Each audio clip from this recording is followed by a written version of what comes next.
What's up, everybody? Jason Ross, co-director of Keller Williams Sports and Entertainment, and your co-host for the Sellout Crowd podcast, right here along with my co-host and my partner, Mr. Paul Scott. That's it, man. Coming to you from Nashville, Next Move Music City. Oh, I'm excited about today's show. We got a good guest coming on, and there's all kinds of fun, fiery stuff happening out there. We got free agency in the NFL. We got playoffs happening in the NBA. And did you know that Chris Rock has got a stand-up special coming out? I'm just reading headlines as we go. There's so much fun in sports and entertainment happening right now. So real quick, but we also talk about real estate too, right? We do talk about that. I want to tell you, it's funny about you saying Chris Rock in that, right? So Chris Tucker, another great comedian, been a client of mine since 2005. What? 20 years this year. 20 years this guy's been my client. And he is back out on the road doing stand-up. And he's hitting Tampa on April 9th. And I'm super excited because his manager is his brother. And as you may recall, his name's Norris. He was on our KWS. Yeah, he was on another show that we did. Yeah, that's right. List, right. Well, invited me and my girl and some of our friends to come down and hang out with him and Chris for the show, and then afterwards. So I'm looking forward to that. But also, one of the funniest guys ever. So make sure you go out, check out Chris Rock, check out my guy Chris Tucker. Check out their schedules. Let's get back on. All the Chris's, man. Chris. Check out a Chris. You're gonna find somebody you like. There's a Chris for you somewhere out there, right? There's a Chris for you somewhere. When we kick this off, guess who we don't have with us today? Who do we Chris. We don't have a Chris. We don't, but we have something even better than that. So quick little is it time for our spotlight? Is it time to jump right into it?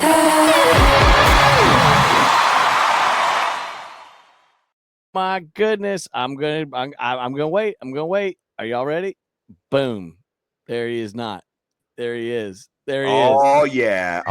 So check Harvey this out. The house. This is James Harvey, who I would say, it's funny. And I'm sorry, James. I just gotta tell a quick story, man. Because I mean, like, you're like my guy. Like we're friends, right? This is not just a guy in our group. I mean, Teresa's our friend, our guests are our friends. Paul's my friend. But I mean, when we kicked this off, I remember we had family reunion and James was getting a video done by Keller Williams about being a real estate agent in sports entertainment.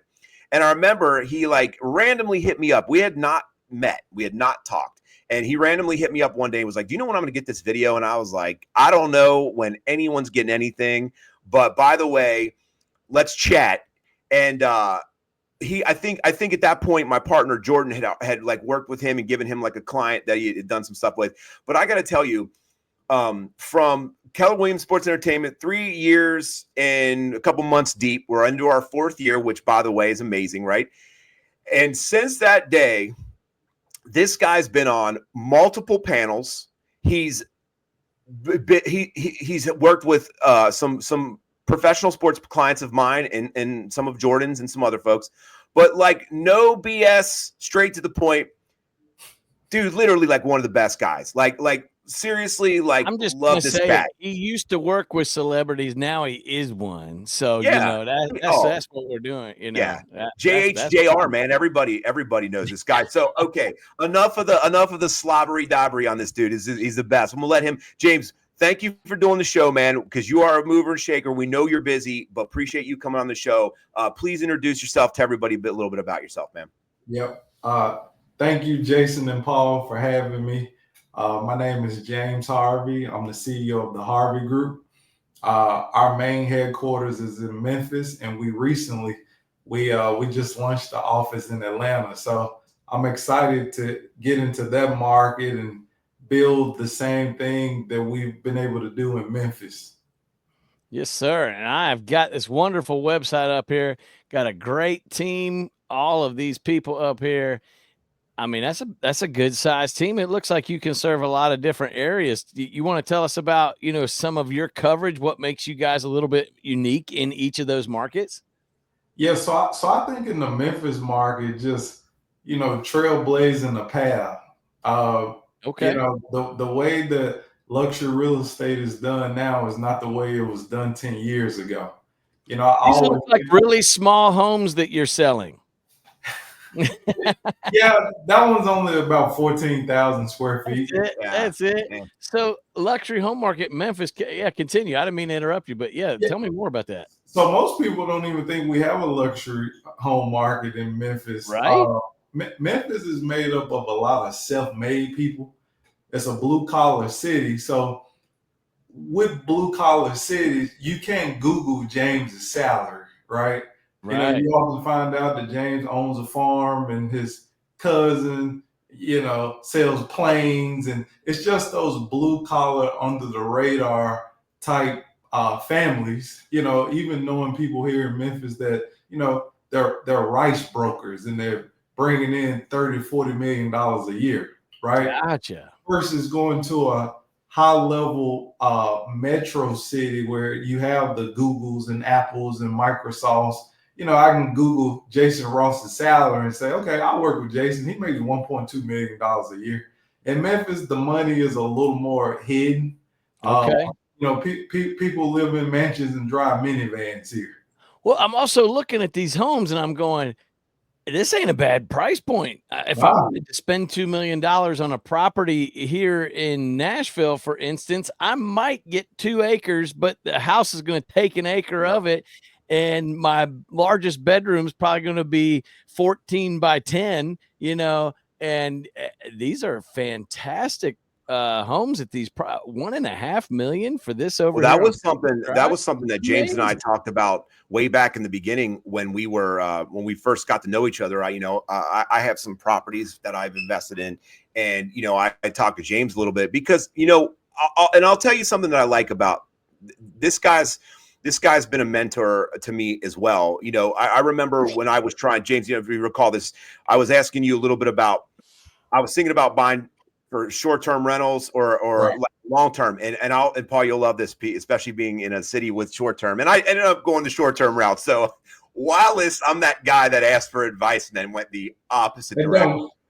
We all know that guy. But I love this. This was the cleanest thing he said to me. I had headphones on, I'm driving, and I was like, he goes, yeah, I don't want to really do short terms. I'm not a hotel front desk or something like that. Yeah, I'm not in the hospitality business. Yeah, and I was just like, wow, like you know, it hit me like, wow, and it almost went the other way because of that specific thing. Which honestly, right now, I'm kind of wish I would have, because I'm dealing with some things with those properties. But it's so funny because like it really hit me like, yeah, like if you do that, you're like check in, check out, all this thing. Like you literally like you're running a hotel and you're now like a hotelier or whatever they call them. Right. So I thought that was pretty interesting, man. This guy's always been full of nuggets. But one of the things we talk about here, right, was sports, entertainment, and real estate and the collective of those things. Right. And so we want to have people on that can share stories that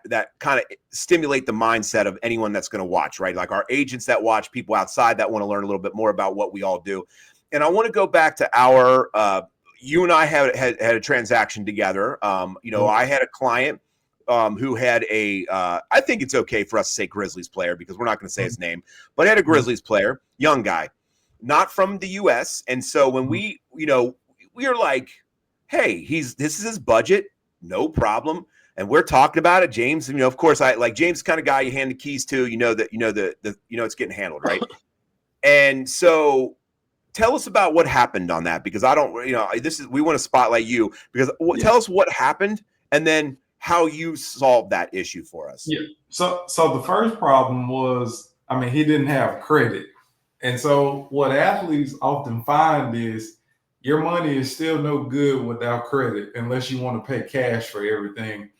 And I never recommend that. I always tell the athletes, you don't pay cash for a house unless you're buying it in the city that you're from, or on your second contract, it's your dream house in the city that you know that's where you're going to live every summer. That's the only time that I advocate for athletes to pay cash for homes. Because I'm going to ask you a question right there, because I ran into that situation with a pro athlete myself. And a lot of times we have to navigate between the financial advisors who might be part of things as well. Which is who we got this from, by the way. Yeah, which to my surprise, and maybe you ran into this with your situation as well, that financial advisor is the one that advised them to go pay cash to buy a home in a city that was not their hometown. That was not the things that you were saying. So sometimes we have to even have some of those difficult conversations with the other counterparts involved. Would you say that's correct? Oh, that's correct. So here's my favorite line to financial advisors. When I say that in Memphis, because it's so affordable, for one, we don't even really have a luxury rental market here, right? And this is how I tend to just kind of take the bullets out of the financial guys' guns. I'm like, listen, your client needs to buy a property, which is an asset. Would you agree? Yes or no? Well, yes. I never said your client needed to buy a $2 million house. In Memphis, I don't care if your client buys a $500,000 house. But as long as we're putting him in something or her in something that when they get traded, I can put a sign in the yard and it sells, I don't really see the disadvantage of owning a property. And they're going to save money because of the tax benefits with owning a property. And they get to really build equity in that community, right? So I usually, after that, the financial advisors, in my opinion, their biggest fear is this athlete taking this cash from me and putting it in another bucket. Like that, like they're looking to redistribute it. Yeah. At the end of the day, I don't want you to hurt my numbers of what I'm managing and what it's like us for normal folks, man. Like, I mean, I have stocks and whatnot, and you know, I just pulled money out recently to put a deposit down, and it's like a hard question because like, are you going to shoot me straight here? Because I'm pulling a significant amount out of this account that you're probably earning off of, so it's tough. Yep.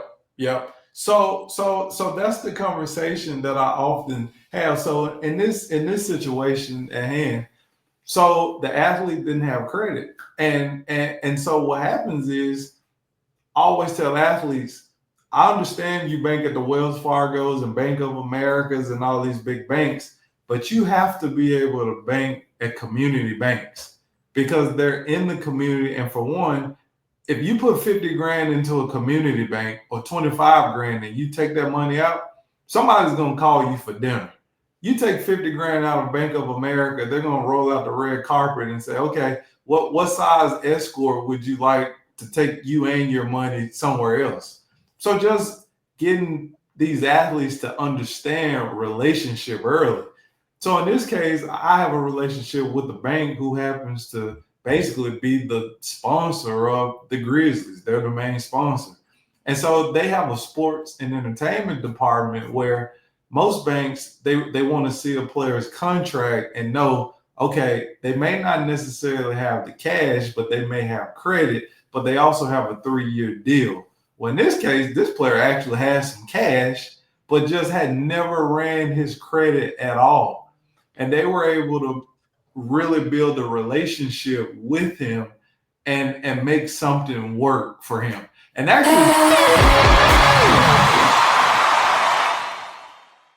it just scared you on that, right? You're like, what happened? I'm throwing a flag on the play because you're going against the grain right now, James Harvey. You are taking that financial advisor who set everything up, teed it all up for you. We're going to pay cash in this market, and you are choosing to leverage your personal relationships in the community to actually take this player, build them up in the community, build a relationship with the team that they play for, and work with them to do things that are going to better financially for them in real estate. I mean, you just hit the trifecta with all of those things by leveraging your relationships. Is that allowed? Can we do that with our athletes?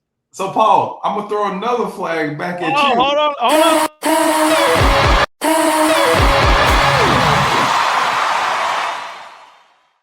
There was too much. You were going just too much. We had to throw it all out there. Got them all. So, Paul, here's the thing. And I was able for the financial advisor to keep more cash on the assets because now they're getting a loan. Oh my goodness. So you actually gave them more cash flow, improved their situation in the community, and brought value to the relationships that you'd already built in that community before your players came. Now that I'm willing to bet when that financial advisor saw that you were not only just trying to help someone buy and sell a property that was an athlete, they went, oh wait, there's a whole other level of service to James Harvey that I didn't even know I was tapping into. Now I'm a partner with this agent, not just someone that I go, hey, go find him a home. So Paul, you know what that is for us?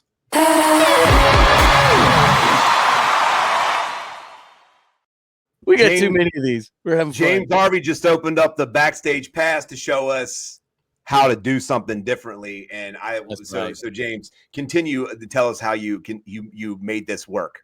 Yeah.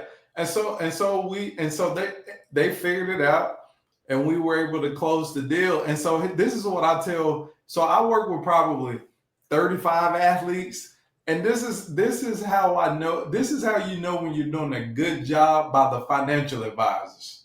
You never hear from them. Mm-hmm. Yep. They don't. Yeah. That's more. It's like, okay, he's safe. Yep. I can put my guards down. Yeah. Because most likely they don't really care like they say they care. So they just know, okay, he's not a threat. Let me move on to the next player, right? Well, exactly. So and that's the thing. So now when I present opportunities, I'm not having to run a lot of, and for one, the trust of the agent and the finance, it's like, okay, James is not trying to sell my client to somebody else and do anything backhanded. So now what happens, a lot of the opportunities that I'm able to find for athletes, it's like, hey, I got this opportunity, and everybody else is like, shoot, just, hey, if James likes it, I love it. Send me an email. Let me know what you're doing. Good luck. We'll come in town for it. I love it. You know, reputation's everything, and that's the thing is you've built that. I mean, you've built that in your business. You've built that within the group. You know what I mean? And that's everything because like you said, when you don't hear from them, and in this particular case, you know, it's something that you don't think about, right? Because I think a lot of people think to themselves, this guy's playing pro ball. He's got a contract. You know, but he wasn't from the US, so it wasn't, he hadn't established credit. And then it's like, but if you want to work in this space, you got to be ready to pivot. You got to be ready to have these kind of efforts in the background to go. So that's really cool. And so with that, you know, we're KWSC, we're sports and entertainment. And you are not so much in the entertainment side of things, right? So we've talked a little bit about that in the past that, you know, you said, I don't really know I'm not about this music. So tell us about why is James Harvey not really into the music side of things, man? What's happening there? So when I was in 6th grade, I took guitar lessons and I had a NASCAR jacket when it was like the thing, like you were the cool kid with the NASCAR jacket. So I took 2 guitar lessons, and all of a sudden, my guitar got stolen at my school. Yeah, and they stole my jacket. And they stole my jacket. Not the jacket too. Come on. They stole the jacket too. So my music career was very short. So, you know, as a middle school kid, you're like, all right, well then I'm gonna pivot, and maybe I need to focus on this basketball thing, which turned out pretty good. So that may have been in disguise. Because I may have been some, you know, background, you know, instead of sitting here on this podcast, I would have probably taken less of a career and be traveling with Bruno Mars or something. I don't know. Wow. Now I do want to ask. So we've had a couple, you know, we've had a few shows so far, and one of our shows, we had the lovely Miss Teresa Pavone from Hilton Head and Charlotte, and she was explaining how she was showing one of her athlete clients how to pop a lock on his garage to break back in because he lost his keys. So since that happened, I've been a little sus about some of our co-hosts, our guests. So I just want to point out, like, you don't see your guitar back there hanging up anywhere, right? Because I mean, at Paul's spot. At my yeah. Like that's look like. I don't know. Just to make sure here, it's a little. Yeah, he kind of there's Here, kind put of his hand up behind it. that little light blue mint, but there's one that's kind of hiding just right to the right of that one. I don't know, Yeah. Jason. We may need to investigate. It might look a little familiar. This is Our no, but Nashville pawn shop's got to get these things from somewhere. So you know, you never know. You never know. Listen, James is a super successful real estate agent in the sports industry. So if Paul did take it, you maybe should take the time to thank him. Thank you, Paul. You're welcome. You have I actually do have a funny story. We were playing down on Beale Street, and I was endorsing PRS guitars at the time, and they had to drop ship me a guitar right on Beale Street in the middle, and that was very interesting. It was the first time I had received a guitar in the middle of a street off the back of a truck. So I don't know. Maybe yours was on that same truck. Maybe there's just a whole rack. Likely story. Probably. So Paul, I will tell you a funny story. So Jason was saying that I'm not much into entertainment. So, but I know a lot of people in KWSC. So it's always funny. Jason's like, "Hey man, you need to shoot down to this event. You know, we got music." I'm like, "Jason, I'm not coming, bro. But you know you can call me. I'm always gonna answer the phone." My little introverted, extroverted. You know what I mean. You missed my Orlando. Both y'all missed it, and it was dope. Like we had a lot of fun. We're gonna do another one this year. I think down here at my studio and do music and film and stuff like that. But and you made Hattie miss it. So you made Hattie, who is a wonderful agent from Atlanta, and a matter of fact, my transition something to that, but you made her miss it, and she was all bummed out. So this guy's just ruining everybody's entertainment. Like he's taking out his NASCAR guitar aggression on the rest. I know, right? Well, before you switch, because I think I know you're going to talk about ATL here in just a second, and before that, I just have to say, my Temple Owls may have defeated the Memphis Tigers earlier this season, and you know, I just had to throw that out there as a sports thing to just let you know that that's where I went to college, and so I was a Temple Owl. We haven't had a lot to cheer about in a while, but we did enjoy that upset in January. Thank you for that. So, bro, you steal my guitar, and you like. So we should have probably had a prep call before I got that's right. The good news is you're all in the same state, so you can just drive over there. Hey, Jason, but you may not know this. Memphis and Nashville people don't get along. No, I mean, it's a little bit of a rivalry. It's a real beef. And I will say it's very similar to like a Cowboys fan or a Washington fan going to Philadelphia. To us from Nashville, Memphis is like that. You don't want to mess with the Memphis people. All right. like it gets a little, they're rabid fans. It's a little hostile every time down there to us Nashville folk. We just, you know, you come up to here, we're probably at a honky tonk and we're all just having a good time or something, you know, but you know, Memphis takes their sports pretty seriously. The thing is, they actually have good sports. We don't have that yet here in our town. Well, Nashville, you know, the thing about it's funny if you look at it is, although I will say Memphis is a music town too. I mean, you got blues, you got Elvis, you got. I mean, Memphis. Honestly, like oddly enough, even for my age, I listen to some like underground rap that's from Memphis, which is pretty interesting to me. But and it was funny because one day I was going to bring it up to James. I was going to tell him like, "Yo, you ever heard this guy?" And then he like made that comment. I'm like, I'm not even going to say this, but.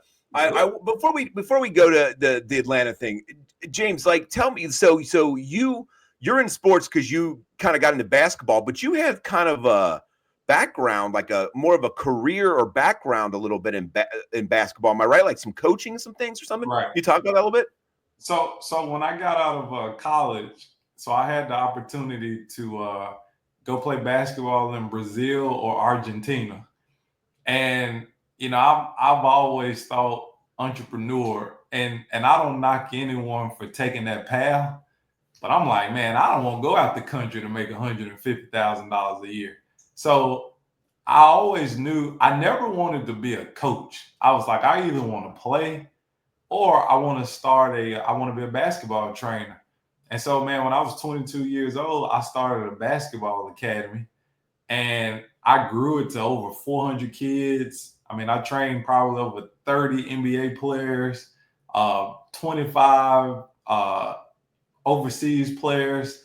And man, just my phone, I was able to have a Rolodex of college coaches just from them recruiting my kids. And my kids will tell you the same James in real estate, I was the same when I was training kids. You never saw me at an AU game. You never saw me. It was strictly when you come to my gym, we get it in. You don't know who's there. We're not name dropping people, and you go be the star because it wasn't about me. And so, and that was my past life. So actually, I never wanted to get into real estate. And when I did get into real estate, it was to keep training and buy investment properties. Like I had no background in sales. So I always tell people when they're like, man, you just kind of like a one-liner dude. I'm like, I got no sales experience. So I think that makes me stand out as a realtor because I just get to the truth. And well, then, you know what it is. You know what it is, dude. You seem very you like you come off and are extremely genuine. You're like just like you know what I'm saying. I mean, I feel like you know we've worked together a long time now, and it's like that's the thing. Like this is a guy that I take I take his calls. He takes my calls. Like you, and I think sometimes when you're super salesy or even with a training in sales, it comes off that way, right? And we're in a relationship business, right? And so, so I didn't mean to interrupt, but I just wanted to point out, like, I think that's a big advantage for you. You good. And so it reminds me of those gyms in Philly. I'm going to go back to Philly that, you know, you had a lot of boxers a lot of boxing success in Philly. And they started those gyms, and once you walked through the door, it didn't matter who you were anymore. You were there to learn how to fight, and you were either going to be successful at that or not. So that's actually really cool, and probably parallels well to how you handle real estate. You're not out there competing against other people necessarily. You're competing against yourself. How can you be your best director of real estate in what you do? And man, that bar is just, you know, automatically high and competitive because of the past that you've had. Right. And it just allowed me to, I mean, so you come to my gym, you have NBA players on one court, and they be over there pulling a sixth grader to the side, helping them. So I created this environment where everyone felt safe and nobody was competing. But also at the same time, I was able to be a mentor to a lot of kids and get in with families that when I got into real estate, they're like, dude, you took care of my kid. I got to buy a house from him. All right, I have an idea. Hang on. We're going to have a main event scheduled that's going to be 3-on-3 KWSE basketball. And you, me, and Jason are going to be a team. Okay. No, you don't want me. I'm like set up another. Well, I figured that might be the case. It's gonna. James will balance out where you're at, you know, good. And I'll sort of be in the middle. I was a fat kid growing up, so my whole move was sticking my butt out in the lane and getting the rebounds, you know, and that sort of thing. And I was really good at passing, so you know. Oh, that's great. So that's great. Rebound. My coaches will tell you James never saw a shot he didn't like. So this is perfect. Good. Now, I could play. I was the worm, man. I was the white Dennis Rodman. That's all I'm saying. Paul just wore crazy stuff when he played, and it scared everyone out of the way. You know. No, I love sports, but basketball was always the one that I was just like, I don't know. And I'm tall, man. I'm like 6'2.5" or whatever. I'm like and a half. I had to throw that in there. But I don't know what it was. I could never shoot. I'll pass it to James. Yeah, we got James. All right. So let's get to the ATL here. We got to find out what is the Harvey group doing in the ATL. Yeah. Look, this guy stole Hattie from my event. Right. And the week before that, we were at her event in Atlanta. And she came up to me and she said, "What do you think about James Harvey?" And I said, and I'm going to quote this. I said, "To be honest with you, you're awesome, but you'd be lucky to be like working with that dude. Like he's the best." And so from that time on, I know that and Hattie's a great ATL agent in Keller Williams Sports Entertainment, one of our OGs. James is an OG. Like I think everybody on here is, right? And so it was so awesome to see them get together, and honestly so awesome to see him move into this new space because, you know, we talked about it a little bit and I love seeing people succeed, especially when they deserve to. So yeah, James, like tell us, like, this is what I'd like to know, and I think the audience would find this interesting. At what point did you become successful enough in Memphis to go, I know what I'm doing well enough to take this on the road, and I know that I want to go there? Kind of give us this is the main event. Yeah. So like, my business philosophy is always, to always be busting out the seams. And I think, like, for business owners, like I often share with our team, what makes business owners special is we all have vision, but also we have this ability to lie to ourselves that we're doing better than what we're really doing. So I always I always share, like, our culture is like bust out the seams, bust out the seams. And so, we hit certain benchmarks in Memphis, and I was able to really, really hire, like, great people. Like, I tell everyone, like, my team, we're the Rolls Royce dealership. Everyone was handpicked. Like, our camaraderie is crazy. And then I felt good in the sense of, okay, this thing is bigger than James at this point. And then I feel bad in the other instance. I'm like, shoot, the Harvey Group don't need James hovering over him every day. And that gave me the confidence I'm like, for one, I can drive to Atlanta in 5 hours and 15 minutes, and I can fly in 50. Every sports team is there. And another thing, Jason, that you may not know about Atlanta and Memphis, everyone in Atlanta that's from Atlanta either has family or know people in Memphis, and vice versa. So it just made sense, right? There's a big Tennessee Georgia connection. It is. It is for real. Yeah. Yeah, it is. So it just made sense for me. And one thing that I knew I needed to do is, like, okay, I'm the man in Memphis. I'm not the man in Atlanta. So I spent about a year just going in and out of Atlanta, just meeting people, just to kind of understand, like, the fabric and the bloodline and just who's who and how you need to move and communicate with people in Atlanta. And one thing that I like, because Atlanta is full of transplants, people there, they're very open-minded, and like, the whole thing of, like, communicating and collaborating with people, like, I'm like, okay, I can do this. And I was fortunate enough to have a conversation with Hattie, and just the spirits aligned. And I'm like, hey, this is the person that I want running my office in Atlanta. Yeah. It's interesting too. We're going to have guests on here that I don't have the same history that I do with you on stuff. So it's always interesting, and it makes it more fun, I think, because we can uncover stories when we kind of each other. But, like, I know there were a few people that you looked at along the way. Like, I remember a couple, right, that you brought up to me and said, what do you know about this person? And then we talked, and, you looked around and kind of realized that it wasn't the best fit. And then, when you said Hattie, it was like, yeah, for sure. Cause she's such a classy lady. And it was like you said, you're classy. It was a perfect vibe. So that's great. I think, this is some Paul and I talked about, cause we're friends with Brian McKnight. We're going to have him on. And funny enough, we said to Brian, we're going to get you on and talk about music and stuff. And he goes, man, I'd rather get on there and talk about sports. You know what I mean? Which was, we were like, wow, that's a cool idea. But, so for a guy who isn't super into the entertainment scene, tell everybody watching what kind of music what do you listen to? What's in your car right now? I want to know what's in his warm-up music. You see all these players with their Beats and their AirPods and all this stuff ready to go.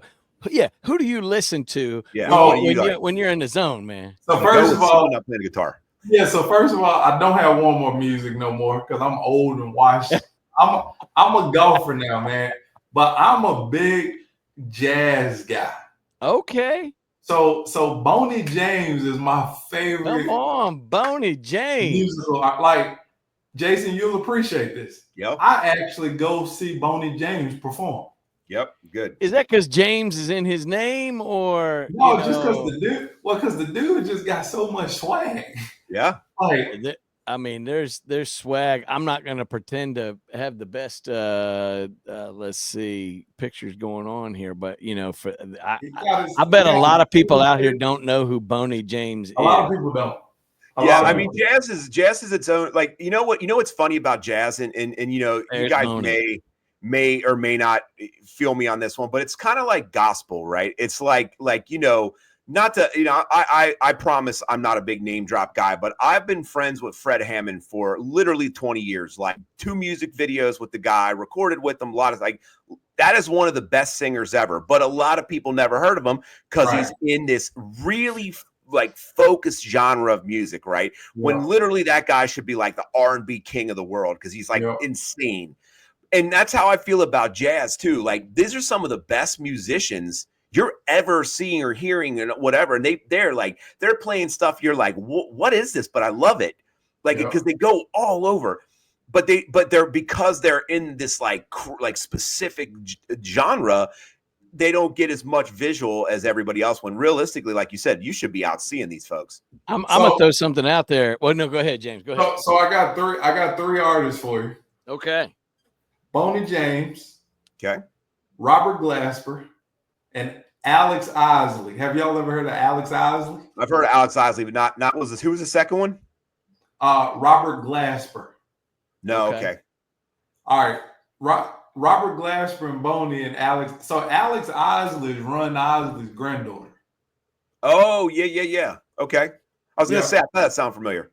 Yeah, like, and Robert Glasper is probably like the musical like he's in a lot of stuff that you don't know he co-produced. Like a lot of these shows that come on HBO and BET, like his music is the soundtrack to those shows. Like he's from New Orleans. Like that dude, he's tough. Yeah. Well, New Orleans, another amazing music town. It's all it's like the soul area through there, man. Like the trifecta of Nashville, Memphis, and Atlanta, and then we'll even let those Birmingham boys come up a little bit, you know, and bring some of that Alabama sound. There's a quadplex there that will take on Motown any day, as you know. Being a centralized area of what we know how to do in that. You know what's cool about that? It's like you know, growing up. I mean, I think we're all within the same age, within a 10-year, close to a 10-year, you know, deficit at best, right? Growing up, you know, I remember like you went to the store and bought a tape or a CD, right? And back then, you didn't have the ability, there's so much music that I listen to. And listen, I'm a rap guy, right? Like I like a little like electronic music or whatever, but like, and I like every music. I mean, I'm in the music business and I've mixed all kinds of stuff. Be in the club. But I love like underground rap music. Like you guarantee most of the stuff I would listen to, you guys have never heard of. But what's cool about that is I would never have had those artists back when we were kids, right? Because when we were kids, you went to the music store, you bought a CD, a tape, or whatever. But people made music, you'd never hear of them because unless they had a record deal, you didn't get a chance to do that. And that's one of the best things about now is like it's very saturated. But you find these artists that have an opportunity to get out there that you can listen to, you would have never heard of before. And I think that's what's so cool when you look at some of these producers, right? Like I'm a big Wu-Tang guy, and there's their main guy, their producer, the RZA. Like this guy has produced crazy things you'd never even not even close to that genre. And you go look at his discography and you're like, what? And then you look at like big producers of different genres and they've got credits or they've produced songs that are hits in complete other. I had a really good friend, Rock Wilder is his name, producer, did a lot of Redman, Method Man. He produced the Lady Marmalade and Christina Aguilera Dirty, and he got Grammys for those. And this is like a hip hop producer. And it's like, I love that about music. Like, you know, people don't really look into it. They just think, oh yeah, whatever. And it's like, oh, this genre. But like you said, the gentleman you pulled up a minute ago, the guy's doing HBO series intros and things like that. These things that you would never know that they're in there, and we love them for it. It's super cool. It's pretty awesome. I just got this.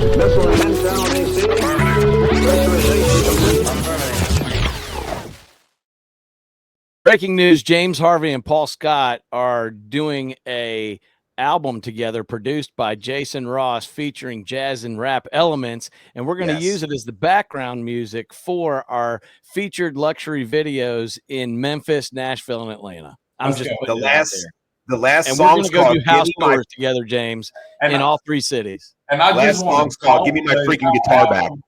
I just want to talk the entire album like Barry White.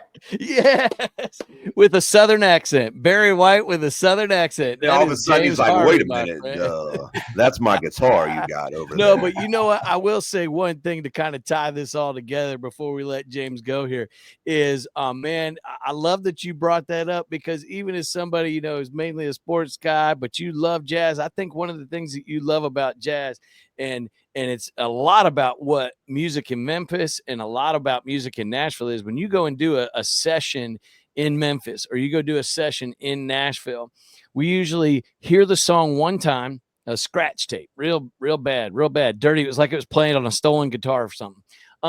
And and just a guy singing, a bad singer with a stolen guitar on this workshop tape, we call it, right?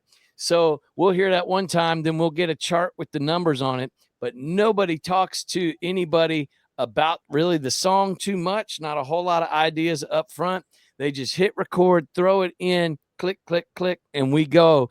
And what becomes the communication is everybody being an expert at their instrument, and they speak through the song and communicate through the song, and it organically happens. It's not set up or rehearsed or anything ahead of time. It really just happens in the moment, in particular in those 2 towns. That's just how music's always been made.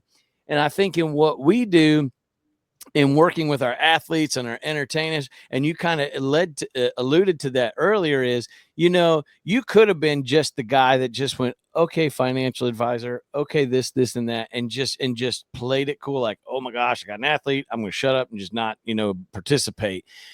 That would have been such a detriment to your business. You took your talents and your experiences and said, hey, that's cool, man. What about this though? Yep. And then you got everyone else thinking and communicating within their strengths and within their lanes of what we do. And that, you know, that's just something I want to show up here real quick. You know, in KWSD, we got these 4 pillars of privacy, budget, our lane, and our coverage, but we also have a duty to, you know, bring all the pieces together, kind of thing. Can you talk on that real quick? Real fast. So I want to make a comment about what you're saying, Paul, because it's super relevant to this. And, you know, when we spoke to Teresa on one of our previous episodes, we talked about, you know, what our pillars are. And one of our pillars are the budget, right? And what we mean there is, you don't willy-nilly go change the budget, right? If the financial advisor says, hey man, you know, it's $1 million, or hey man, you know, he's going to rent $5,000 a month, you don't just go and do it. But like, and that's exactly what James did. Let me rephrase that. He didn't do that. He did what I'm about to say. He said, here's the thing. That's not a good idea what they want to do. So he went back to the financial advisor, because remember, you don't want to bite the hand of the financial advisor, because those are, you know, one player or one person is not worth someone who represents several people, right? And so James said that's not the best for him. Went back, explained that to the guy, and that is the correct way to handle the budget's the budget, not just go, well, they said that, I should just do it, even if it's bad for them, right? So James, if you can expand on that, a scotch. Yeah, and that was and actually, Jason, I don't know if you remember or not, I actually called you. Yeah. And I was like, all right, how do I go about this? Like, I need to have this conversation, because the path that they think they understand about the dynamic of Memphis is not going to give them what they want. And I actually went to Jason, and then Jason said, let's get them on the phone. And then we got them on the phone together, and then they went back. Yeah. And I'll tell you another story. I had another athlete that's a bigger name than the one that we're discussing here. He got traded to Memphis, and it started like, hey, we'll buy for $1 million. And we looked and we looked and we looked, and everything that they told me they wanted in the house, I had a listing that fit that criteria, right? So check this out. So we get to like day 3, I'm with his mom. She's like, we're just not finding it. We may have to rent. I said, I have a house that if I show you and your son, y'all are going to write an offer today. I said, can I have permission to show you this house? It's way over budget.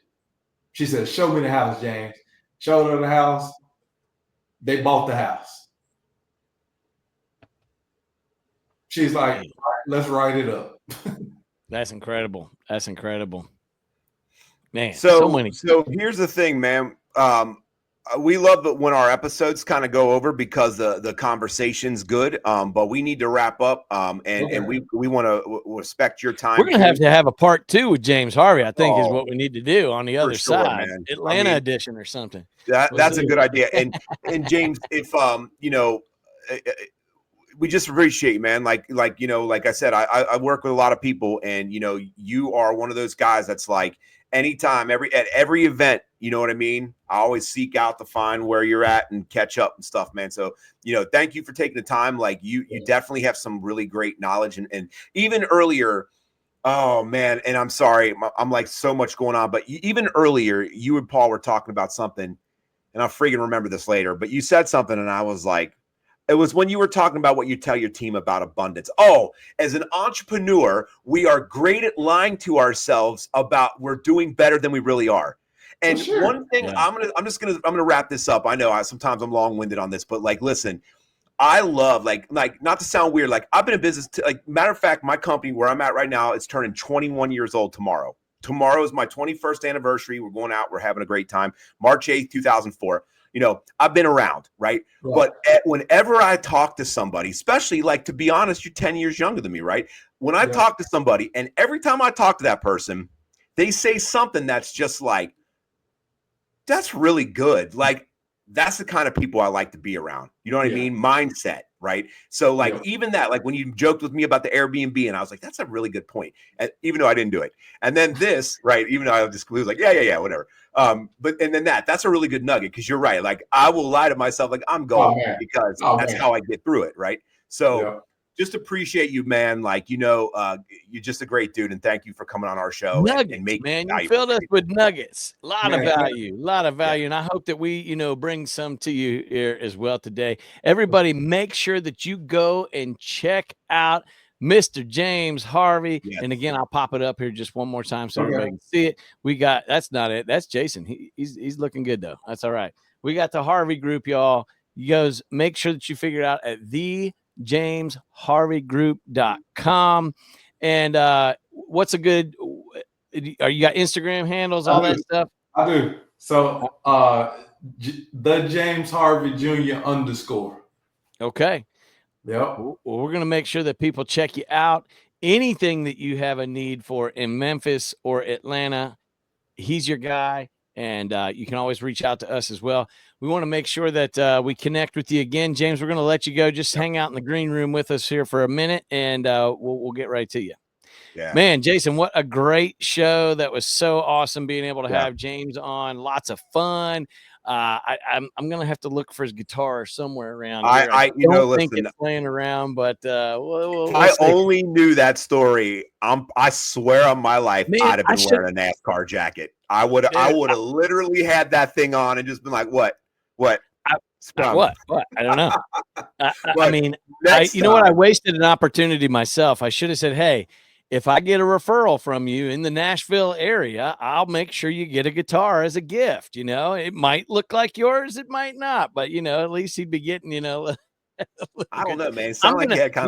I'm going to offer to teach James guitar lessons if he'll teach us basketball lessons. We can have a fair trade there, and we'll get that whole thing going. I think we can come down here to Florida. You guys can work in the studio, and then we can go outside. But yeah, I'm gonna. We got a whole bunch of plans with James. It's gonna be fantastic. Yeah. Well, we gotta get on out of here, man. We gotta cruise. Hit that button for us. Thank y'all for joining Sellout Crowd. Make sure you like, subscribe, share, all that good stuff. We'll see you on the next episode.